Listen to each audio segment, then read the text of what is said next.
Hey, Mr. Gary. How's everybody doing? This is where I live in Pitcairn. A lot of people knew me mostly a year ago when I did my walk to Florida. I left Pitcairn, went up Route 48 over to McKeesport, and all the way to Florida, 1,300 miles.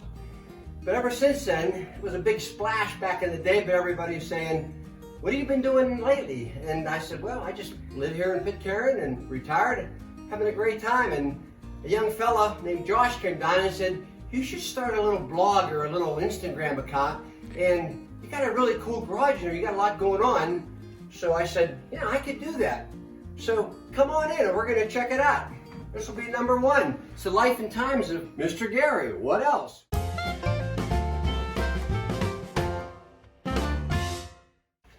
So first, when you walk in my man cave, you see this pop-up camper. I bought this last year during the pandemic mainly. My wife and I said, let's get out of Dodge and let's just go out west. And we did about a whole bunch of national parks.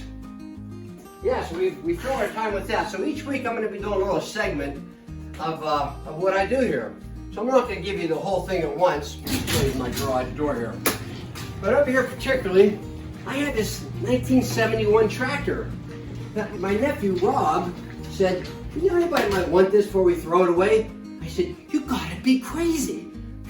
This is a 50 years old tractor. How would I hit the lottery if I got this? It has a snow plow. Today it has a cart, and we used it today. You'll see another video. We watched the demo of all the houses, so we got, that's gonna be a whole story.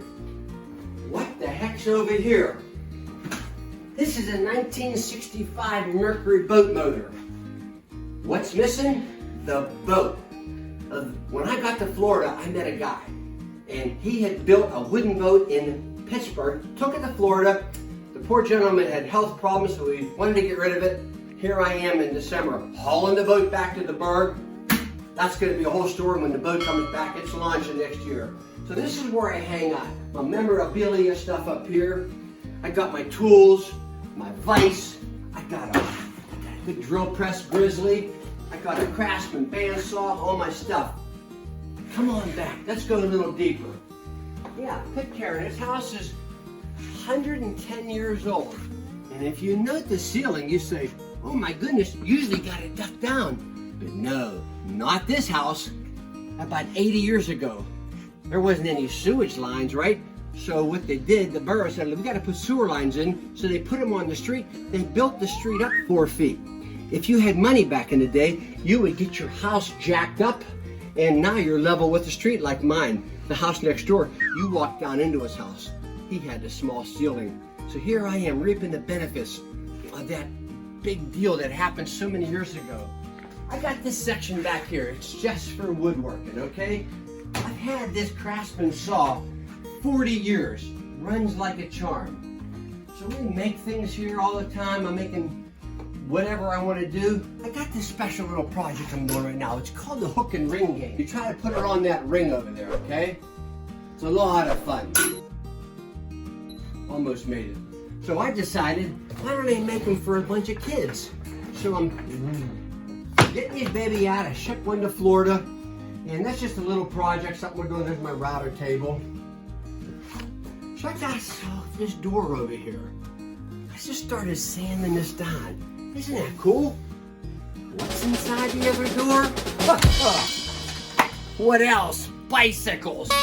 Yeah, it's filled with bikes. These ones are all ready to go. Now my buddy, I got a lot of guys that fix up bikes for the kids in Pitcairn, but this one guy, Chuck, he's just over the top. He brought 3 this week. He runs a big company. He's still got time for Pitcairn.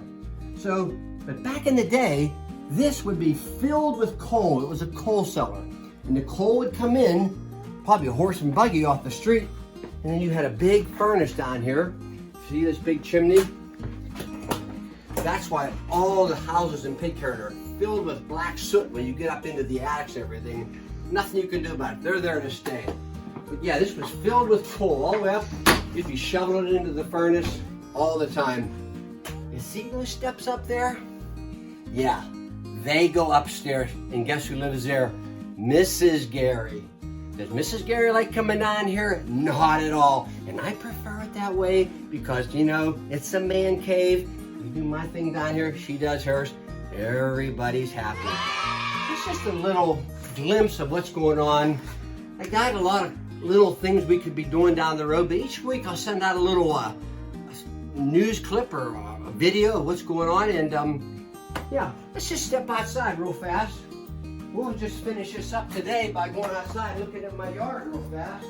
As you noticed, the garage door opener, this was nothing when I bought the house. My buddy Dan came down, built this, helped me build this, put in a garage door opener. There's only a couple of these in Pitcairn, but I got it.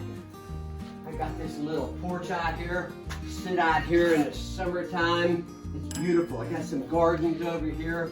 I got my fireplace out there. I mean, I got some extra lawnmowers. People give them to me, we fix them up, give them away, whatever. See, we got extra bicycles all the time. But this is a very fluid situation. This is life in Pitcairn. I want to share it with all the people I can and just encourage you. So, till we see you again, hang in there.